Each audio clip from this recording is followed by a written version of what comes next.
ఇవాళ పత్రికల్లో ప్రధానంగా వచ్చింది మేడిగడ్డకు కాంగ్రెస్ మంత్రులు సందర్శనకు సంబంధించిన వార్త ప్రధానంగా వచ్చింది. కాళేశ్వరం ప్రాజెక్టులో ఆ కుంగిన వాటిని పునర్నిర్మించాలని, అసలు ఈ ప్రాజెక్టే ప్రయోజనం ఉందా నిష్ప్రయోజనం అనే చర్చ జరుగుతున్నది. కాంగ్రెస్ మంత్రులు మాట్లాడిన మాటలు బట్టి చూస్తే కనుక వారు కాళేశ్వరాన్ని పక్కకు పెడుతున్నట్లే అర్థమవుతున్నది. మరి ఇక కాళేశ్వరం పని ఎంతేనా, కాళేశ్వరం పని అయిపోయిందా అనే చర్చ కూడా బయట జరుగుతున్నది.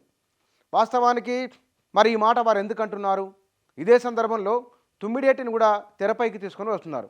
తుమ్మిడేటి దగ్గర కేసీఆర్ ఎందుకు బ్యారేజీ నిర్మించలేదు, దాని ప్రాణహిత చేవెళ్ళని దానికి పెట్టిన పేరు, అప్పుడు దాన్ని ఎందుకు వదిలేసి ఆయన మేడిగడ్డకు రావాల్సి వచ్చింది? ఇవాళ మరి మేడిగడ్డ దాని పని అయిపోయింది వదిలేయాల్సిందనే చర్చ, దానికి ప్రత్యామ్నాయంగా మళ్ళీ ప్రాణహిత చేవెళ్ళ పాత ప్రాజెక్టును కాంగ్రెస్ పార్టీ తెరపైకి ఎందుకు తీసుకొని వస్తున్నది? దీనికి సంబంధించి కొంచెం లోతులకు వెళ్తే కనుక మేడిగడ్డ సందర్శన తర్వాత పవర్ పాయింట్ ప్రజెంటేషన్ విన్న తర్వాత దానికి అయిన ఖర్చు, అక్కడ కుంగిన పియర్లు, దానికి అదనంగా అవుతున్న ఖర్చు ఎంత, ఆ ప్రాజెక్టు భవిష్యత్తు ఏమిటి ఇత్యాది విషయాలపైన తెలుగు మీడియాలో విస్తృతంగా కథనాలు వచ్చినాయి.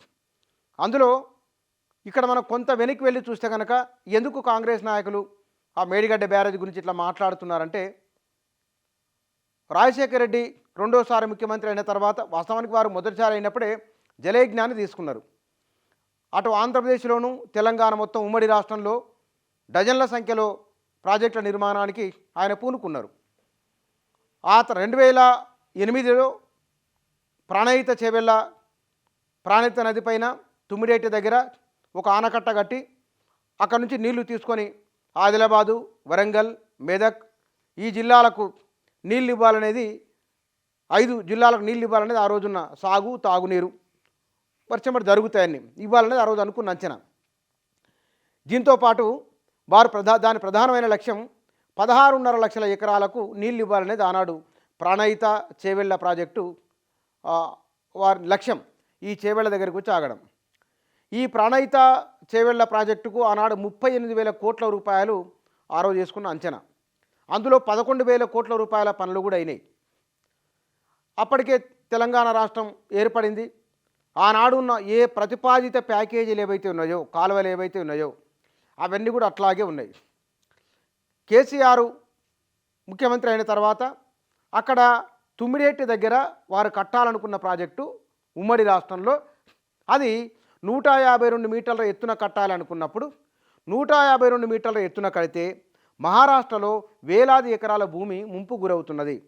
ఆ ముంపును తాము ఒప్పుకోబోమని ఆనాడు ముఖ్యమంత్రిగా ఉన్న ఫడ్నవీసు, అంతకుముందు ముఖ్యమంత్రి ఉన్న కాంగ్రెస్ నాయకులు కూడా దాన్ని వ్యతిరేకించిన తర్వాత దాంతోపాటుగా అక్కడ ఒక వన్యప్రాణి సంరక్షణ కేంద్రం కూడా అవతల పక్కన ఉన్నది. ఇటు తెలంగాణ బార్డర్ అయితే అటు మహారాష్ట్ర బార్డర్, అవతల పక్కన వన్యప్రాణి సంరక్షణ కేంద్రం కూడా ఉన్నది. వన్యప్రాణి సంరక్షణ కేంద్రం ఉన్న దగ్గర కేంద్ర ప్రభుత్వము, అటవీ పర్యావరణ శాఖ వీరు అనుమతులు ఇవ్వరు. ఈ 2 కారణాల రీత్యా దీనితో పాటుగా మొత్తం గోదావరికి ప్రాణహితలో వస్తున్న నీళ్లు వారు అనుకున్న దానాడు 140-150 టీఎంసీల నీళ్లు ఎత్తిపోయాలి, 16 లక్షల ఎకరాలకు నీరు ఇవ్వాలని వారు అనుకున్నారు. ఈ 150-160 దగ్గర ఈయన నీళ్ళు ఎత్తిపోయాలంటే అక్కడ నుంచి మనం 152కి వాళ్ళు ఒప్పుకోవడం లేదు, 145 మీటర్ల ఎత్తు దగ్గర వాళ్ళు ఒప్పుకుంటున్నారు. అక్కడ నుంచి నీళ్లు ఎత్తిపోస్తే రోజుకు 1 టీఎంసీ ఎత్తిపోసినా సరే మనం నెల రోజుల్లో ఎన్ని వేయగలము? 30 టీఎంసీలు, 3 నెలల్లో 90 టీఎంసీలు. మరి నీళ్లు ఆ ప్రవాహం వర్షాకాలంలో ఉన్నంతగా మిగతా రోజులలో ఉండదు కదా. కాబట్టి ఈ 152 మీటర్ల ఎత్తుకు వాళ్ళు ఒప్పుకోవడం లేదు, 148 అయితే కనుక నీళ్లు సరిపడా రావు. అప్పుడు ఏం చేసినంటే ప్రాణహిత నది కిందికి వెళ్ళిన తర్వాత ఆ ప్రాణహిత నదికి మధ్యలో కొన్ని వాగులు వంకలు కూడా కలుస్తాయి. ఈ కలిసిన వాటిలలో ఇంద్రావతి కూడా ఒక నది కూడా ఉంటుంది. ఆ ఇంద్రావతితో పాటు వాగులు వంకలు కలిసిన తర్వాత ఈ ఇంద్రావతి ప్రాణహితలో కలుస్తుంది, ప్రాణహిత కింద కాళేశ్వరం కింద గోదావరిలో కలుస్తుంది.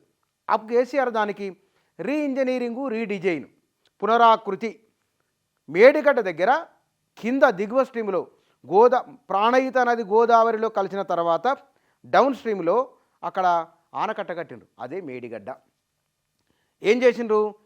గోదావరిలో నీళ్లు లేవు కాబట్టి, ప్రాణహితలో నీళ్లు ఉన్నాయి కాబట్టి, ప్రాణహితకు ఉపనదుల ద్వారా నీళ్లు వస్తున్నాయి కాబట్టి వార్ధ, వైన్గంగ, పెనగంగ, ఇంద్రావతి వీటి ద్వారా నీళ్ళు వస్తున్నాయి. మళ్ళీ కిందికి గోదావరిపై వెళ్ళిపోయి ప్రాణహిత నది నుంచి కిందికి పోయినాక శబరి కలుస్తుంది.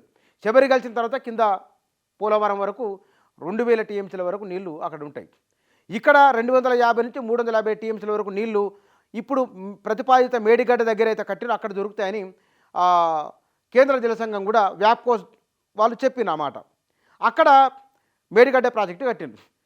గోదావరిలో నీళ్లు లేవు కాబట్టి మేడిగడ్డ ఒక బ్యారేజీ, అన్నారం ఒక బ్యారేజీ, సుందిళ్ళ ఒక బ్యారేజీ, ఆ తర్వాత ఎల్లంపల్లి వస్తుంది. అప్పుడు ప్రాణహిత చేవేలలో సెంటర్ పాయింట్ ఎల్లంపల్లి. అక్కడ నుంచి నీళ్లు తీసుకొచ్చి ఎల్లంపల్లిలో వచ్చి ఎల్లంపల్లి నుంచి లిఫ్ట్ చేసి మిగతా ప్రాంతాలకు, మిగతా జిల్లాలకు, వరంగల్కు, కరీంనగర్కు, ఆదిలాబాద్కు, నిజామాబాదు, మెదక్ జిల్లాలకు ఇవ్వాలనేది ఆ రోజు ప్రతిపాదించింది.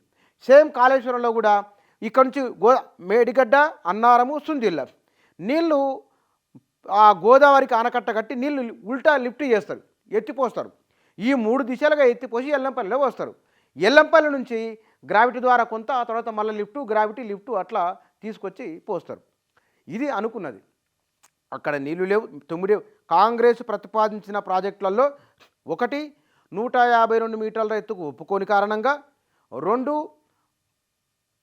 148 అనుకుంటే కనుక అక్కడ నీళ్లు తోడిపోయడానికి సామర్థ్యం సరిపోని కారణంగా కిందికి మార్చామని ఆనాడు కేసీఆర్ చెప్పింది.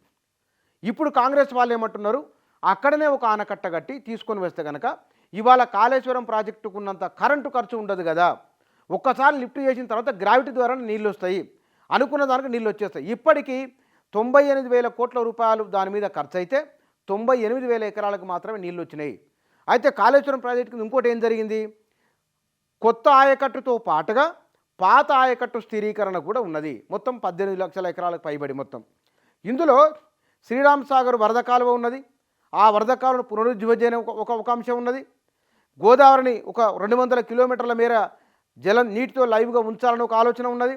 ఇవన్నీ కూడా బీఆర్ఎస్ ప్రభుత్వం చెప్పిన మాటలు. అయితే ఈ పియర్స్ కుంగిన తర్వాత ఈ ఆలోచనలోనే ఒక పొరపాటు ఉన్నది. పైగా ఈ ప్రాజెక్టు అనుకున్న లక్ష్యం ఏదో ఆ లక్ష్యాన్ని చేరుకోలేదు. అది 20 లక్షలు, 10 లక్షలు, 15 లక్షలు కానీ అది 1,00,000 ఎకరాలకు కూడా నీళ్ళు ఇవ్వలేదు. నీళ్ళు ఇవ్వనప్పుడు ఇంత పెద్ద ప్రాజెక్టు ఇంత ఖర్చెందుకు? ఇది రాబోయే రోజులలో మరింత భారంగా తెలంగాణ బడ్జెట్ పైన, తెలంగాణ ప్రజలపైన భారాన్ని మోపనున్నది. కాబట్టి ఈ మేడిగడ్డ కుంగిన పియర్ ఏదైతున్నదో ఈ కుంగిన వాటిని పునరుద్ధరించి కేవలము నీటి నిల్వ కోసం అట్లా ఉంచుకోవాలన్నా, లేదా దీనివల్ల నీళ్ళు ఎత్తిపోయడం వలన ప్రయోజనం ఉంటుందా ఇత్యాది విషయాలపైన వారు అధ్యయనం చేస్తూ ఉన్నారు. ఈ మేడిగడ్డ కాళేశ్వరానికంటే కూడా తుమ్మిడిహెట్టి నుంచి ప్రాణహిత నది ఆనకట్ట కట్టి 148 అయితే కనుక అక్కడి నుంచి ఆ మేరకే నీళ్ళు తీసుకొని వస్తే కనుక 16.5 లక్షల ఎకరాలకు నీళ్ళు ఇవ్వవచ్చని కాంగ్రెస్ నాయకులు చెప్తూ ఉన్నారు. మరి ఈ 2 అంశాలు ఇట్లా ఉన్నాయి. కాంగ్రెస్ చెప్తున్న ప్రాణహిత, బీఆర్ఎస్ చేసిన రీఇంజనీరింగు, రీడిజైనింగ్కు సంబంధించిన విషయాలు. అయితే పూర్వం చెప్పిన ప్రాణహిత, చేవెళ్ళ, సుడిదల సరబంతి ఏదైతున్నదో ఇది ఈ 16.5 లక్షల ఎకరాల భూమితో పాటుగా రిజర్వాయర్లు కూడా కొన్ని ప్రతిపాదించారు. దాదాపు అవి ఎట్లే ఉన్నాయి. దానికి కొంచెం అదనంగా కేసీఆర్ కొన్ని భారీ రిజర్వాయర్లు 50 టీఎంసీలు, 20 టీఎంసీలతో ఆయన ప్రతిపాదించారు. ఇది వీటి పట్ల కూడా కొంత ఉన్నది. నదీ ప్రవాహం లేని దగ్గర మనం భారీ రిజర్వాయర్లు లేదా నీటి నిల్వను చేస్తే కనుక అది భూమి పొరలపైన ప్రభావం చూపిస్తున్న ఒక చర్చ కూడా అప్పట్లో జరిగింది. సరే, దానికి సంబంధించి మనకి అది ప్రధానంగా కొనవేలి మల్లల రిజర్వాయర్ పైన ఆ చర్చ జరిగింది. ఇక రాబోయే రోజులలో ఎట్లా ఉంటుందో తెలియదు కానీ ఈ కాళేశ్వరం ప్రాజెక్టును అయితే కాంగ్రెస్ నాయకులు ఇది వలన విద్యుత్ ఖర్చు ఉన్నది, నిర్వహణ ఉన్నది. అప్పుడు మేడిగడ్డ దగ్గర పంప్ హౌజులు కూడా, నందిమేడారం దగ్గర పంప్ హౌజ్ కూడా కన్నెపల్లి పంప్ హౌజు మురిగింది. ఈ పంప్ హౌజులు మునగడము, దాని నిర్వహణ సరిగా లేకపోవడం ఇత్యాది కారణాలను కాంగ్రెస్ పార్టీ చూపిస్తున్నది.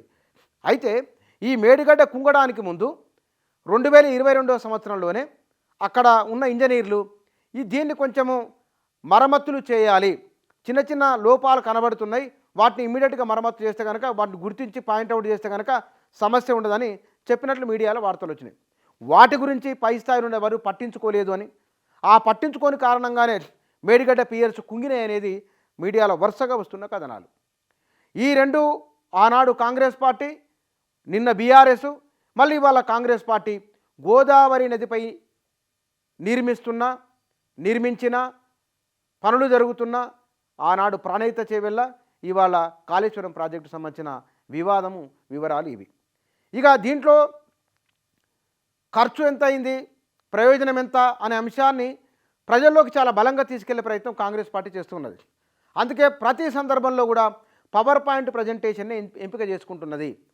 అందువల్ల అక్కడ మంత్రులు పవర్ పాయింట్ ప్రజెంటేషన్ ఇవ్వడము, దాని ద్వారా తెలుసుకొని మళ్ళీ బయటకు వచ్చి మాట్లాడము, వారు అధికారంలోకి వచ్చిన వెంటనే ఎన్నికలకు ముందు కూడా కాళేశ్వరం ప్రాజెక్టు వలన ప్రయోజనం లేదు, నష్టమని చెప్తున్నారు.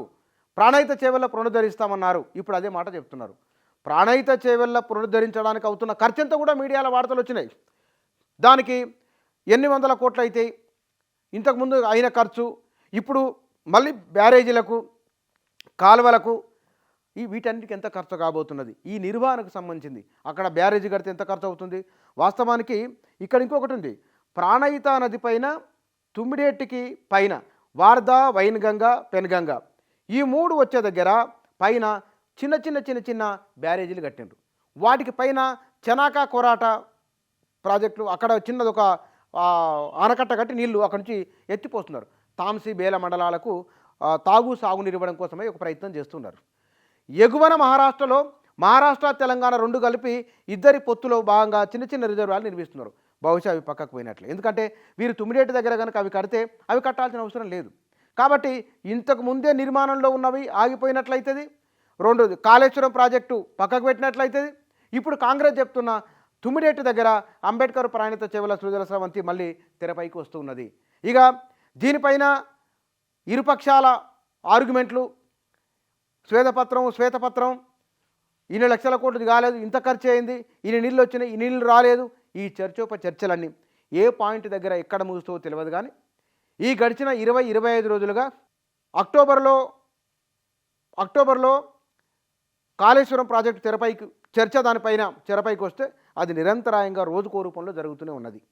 ఇప్పటికీ ఆ ప్రాజెక్టును ఆ కాళేశ్వరం కహాని అంతే, ఇక కాళేశ్వరం కథ ముగిసినట్లే, ప్రాణహిత చేవెళ్ళ తెరపైకి రాబోతున్నదని కాంగ్రెస్ నాయకులు చెప్తున్నారు. ఇక ఈ ముందు వీటిపైన చర్చలు ఎట్లా ఉంటాయి, ఆ ప్రాజెక్టును ఎట్లా వినియోగించుకోబోతున్నారు, ఏం చేస్తారనేది ముందు చూడాలి.